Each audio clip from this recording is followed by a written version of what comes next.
What is going on, everybody? Welcome back to another episode of Blitz the Books. Happy Thursday. How's it going, Mike? Hey man, wait, I can't complain, buddy. I'm loving life here. Can't believe a little bit of what was it? Bittersweet, I guess you'd say. I can't believe it's gonna be our last college football podcast of the year. Gotta wait until I guess we'll be back in August at some point here for the college portion of Blitz the Books. But it's been a heck of a ride, man. I've enjoyed the season with you, with all the people watching. It's just been a fun time. Always is. And it always goes by too fast, man. I love college football.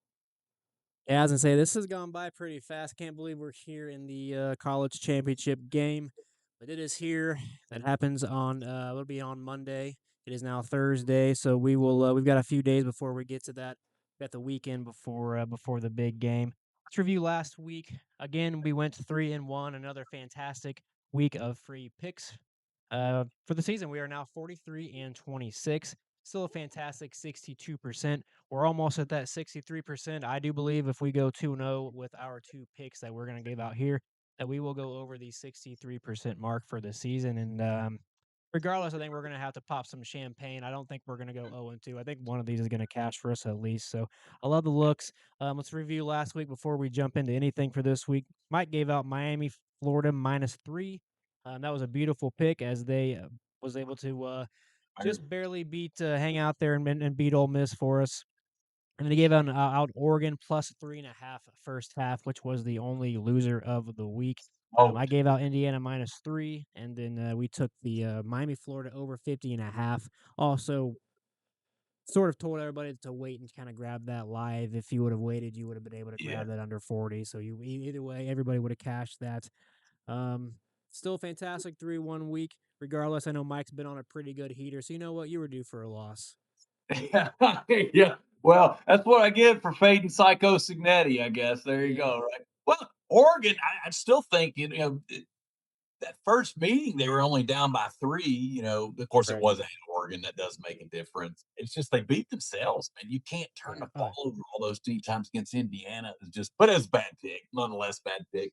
But still, this freaking show, baby, if you do that record you talked about, plus 14 units of profit for free. Y'all are welcome. That's right. It's got to finish with a bang here. Got to finish with a Yeah, bang. I think we can finish with the bang. We got some pretty good looks here. Obviously, we've only got one game to talk about. Indiana is going to be traveling to Miami, Florida, and it's going to be a home game for the Hurricanes. We'll see how the I'm not sure how they split up the tickets and who they make those available to. I don't think they're just going to give them all to all the Miami ticket holders. And I know for a fact that Indiana, I'm pretty sure their alum have a lot deeper pockets than what the Miami alum do. So if they can get their hands on tickets, I'm pretty sure Indiana fans are going to show out. So I wouldn't expect it to be a full Indiana crowd like it was against the Oregon game, but I definitely think it's going to be more 50-50 than a lot of videos that I've listened to some people talk about how they think this is going to be a full on home game for Miami. I completely disagree with that notion. Yeah, there's no way. I mean, it's Indiana. They've been starving for this their whole lives. There's no way it's going to feel like a home game. I mean, it's nice being in your home stadium. That's nice. But other than that, it's like, dang, it's nice being home.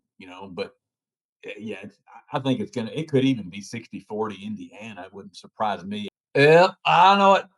A lot of viewers probably going to give me a hard time. It's okay. I'm going to be the idiot that fades Psycho Signetti once again here. I'm going to take Miami +10. I found this -115 yesterday at Fanatics, and it's my standard 2-unit play, man. I think the Canes, I'm not saying they win outright, though I hope they do win outright because I've got a nice little, very small future on Miami to win it all at like point 0.3 units that would pay almost 6 total units of profits. That would be nice, but that's a long shot.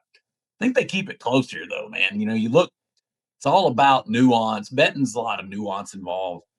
So before Indiana laid that complete butt kicking on Oregon, they had look ahead lines already posted, on would be matchups.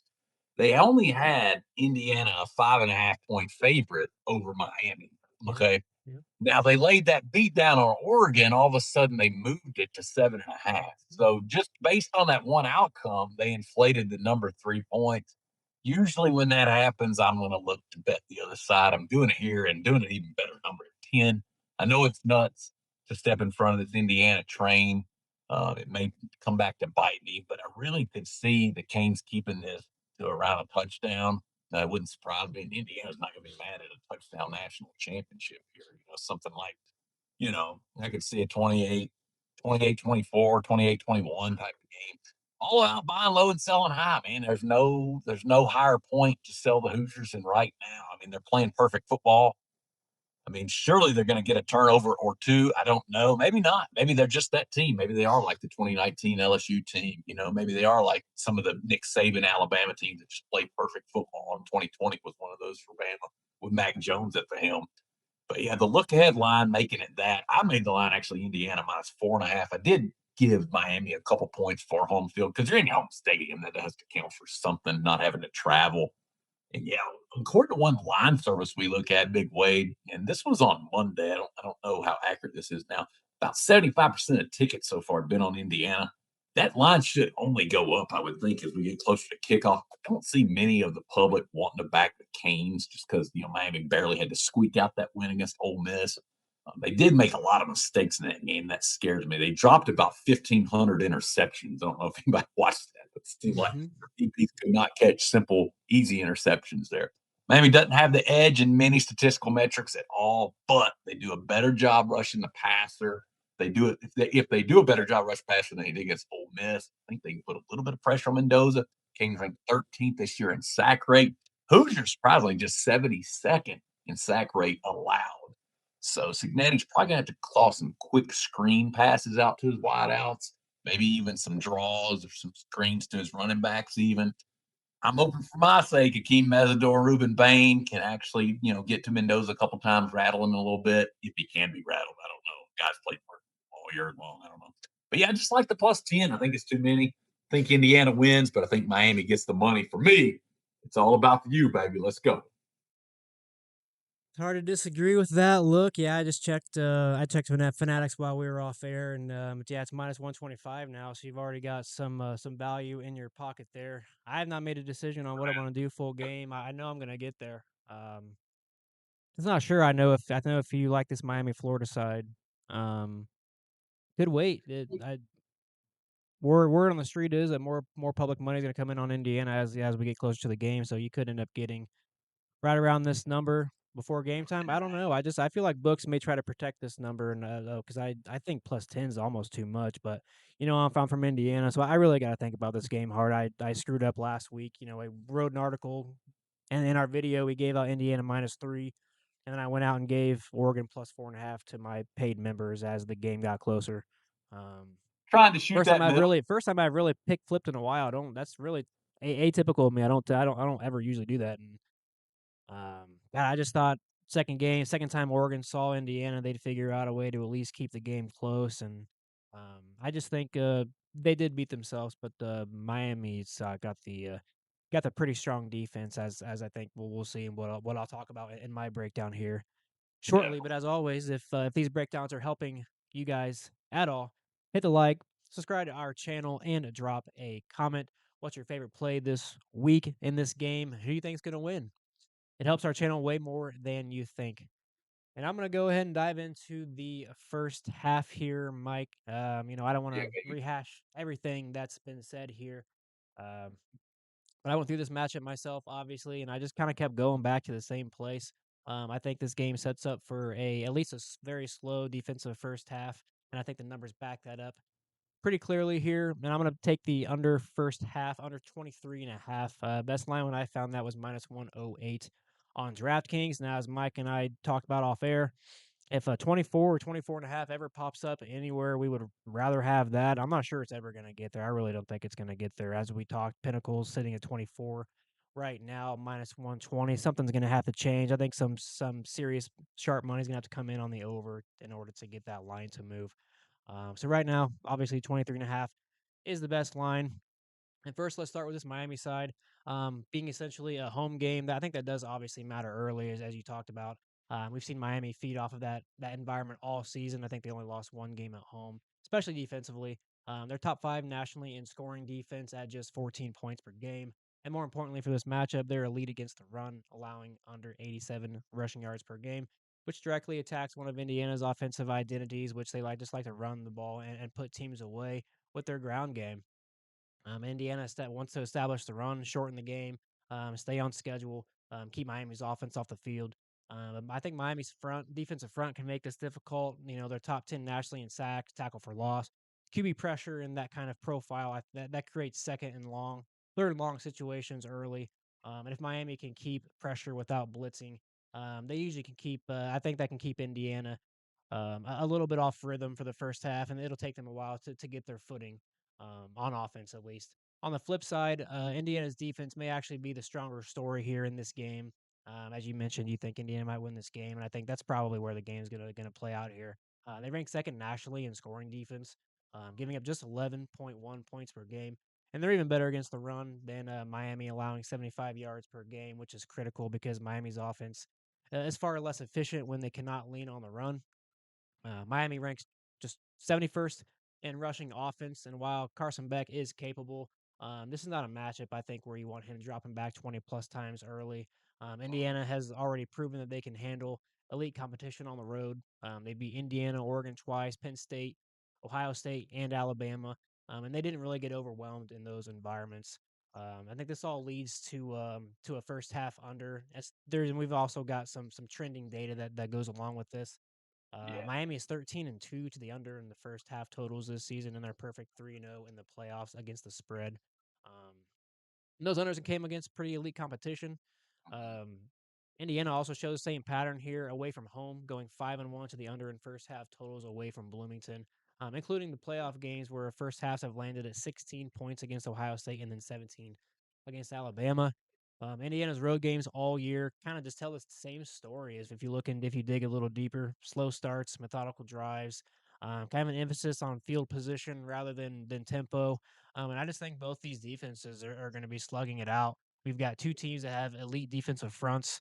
Both teams are really elite at stopping the run. And I don't think either team is going to allow explosive plays in the first half. So I just think that all leads to an under 23.5. I would be surprised if this gets to 23. I think this could get pretty sweaty because I think the teams are going to score. Um, I just think this is a pretty good spot where Miami can lean on their defense at home in the first half, and then we'll see what happens in the second half. Yeah, I'm going to be on this with you at some point. I'm kind of being greedy, hoping I can see a 24. I'm like you. I don't I think it know. I gets thought there. about waiting, but we got the show to Hanging, make. hanging just to see. I don't know if it will, but Yeah. a lot to like about it. And you hit a lot of good points there, Big Wade. You know, you hit that crazy trend with Miami, 13-2 to the under in the first half. Indiana, no slouch either in that category. Indiana's a solid Mhm. 9-6 to the under this year in their first half. So I mean, we got both those in our pocket there. I like that. And it's a national championship game, man. The nerves are going to be there. I know Indiana's guys are like T1000 cyborgs from like Terminator 2. I Like they know. don't seem to have any emotional nerves. But this is a national title game. Both teams, I think, are going to be tight early. We saw that a little bit in the Miami Ole Miss game where the scoring Mm, was kind of mhm. slow for a while. We saw that lull. And so I think we see that here. I love first half unders just because you get to take overtime out of the equation. I've lost I don't know how many under bets over the years Yep. because it goes to overtime and you get screwed. So I love first half under better than the full game in this spot, especially. You already mentioned two top five defenses as far as points allowed.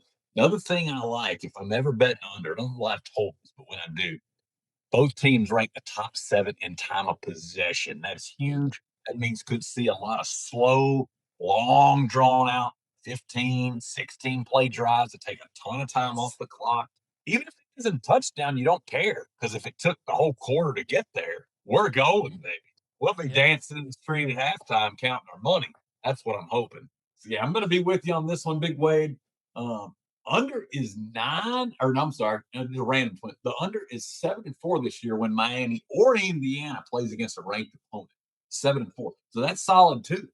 A lot lines up for the under here. Even the full game line, I think I made it 45. So even under 47 and a half full game is not a bad lean. But yeah, I'm with I think the play though is the first half. Wouldn't even mind first quarter. I don't know what first Yeah. quarter is. Yeah, no, I love the time of possession stat. That even adds a little bit More fire to the juice here. I love that play. Actually, my first line that I actually looked at this game was the full game total. I thought about buying up to 50.5. It's Mhm. just the juice was already there, and really 51's I think more of a key number than 50. And I really couldn't get to 51.5 without paying some serious juice. Yeah, Over minus 135. So I think the first half's the way to go. I do think we're gonna get some scoring. We have two teams that can score. yeah. Um, I don't know. I can Hopefully it's the second half. visualize It's Miami's the second half. cornerbacks and secondary allowing some bigger Indiana plays. Um, it's hard for me to really see Fletcher Jr. even running the ball very well against Indiana.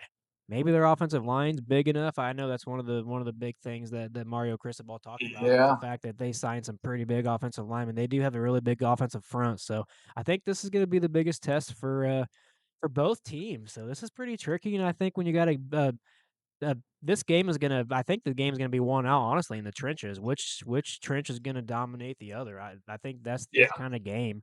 Both teams have playmakers. And I know Mendoza's better than Beck, but Beck's not like he can put the ball where he needs to, and he can not turn the ball over. So like I really do think this game's gonna play in the trenches. So this will be fascinating to watch, man. Indiana's been tested. Miami's I know everybody wants to hate on the ACC, so we're about to find out, man. I don't know if Miami's all the way back yet, but Indiana's Pretty here for close. sure. This is 2 straight years of a playoff, at least getting to the playoffs. So we'll see if they can finish it off. I know I heard rumors that one of the NFL teams was going to try to swoo Signetti. I don't think he'll ever leave. I don't think he'll ever Nah, leave college football. nah. Why would you? Why? Who needs the headache of the NFL anyways, man? I mean, heck, college, he's got it made. He doesn't. He goes and gets the players he wants. The NFL, Mhm. the whole freaking front office decides the players who you're going to draft. It's like when you're a college head coach, you are the freaking CEO of the program. You do whatever you want. I don't know why he'd give that up. I mean, Indiana, they'll just keep ponying up the cash. I don't blame them. Why would you ever let that guy leave? Yeah, that is correct. And we'll do a quick rundown and we'll sign off here. Mike gave out full game Miami, Florida +10, -115. You can still go shop around. I'm not sure what it is elsewhere, but I know on Fanatics where he took that, it's already moved up to -125. So if you do like that, you might be able to get that somewhere else. But I think that's going to get juicier as we get closer to the game. So go ahead and lock that in now. And then I gave out the first game or the first half total under 23.5 -108 odds. Mike, let's cash both of these. Let's sweep this week. Let's finish off the season over 63%. Let's We go. appreciate every single person watching. Let's keep cashing these, baby. Thank y'all. It's been a pleasure.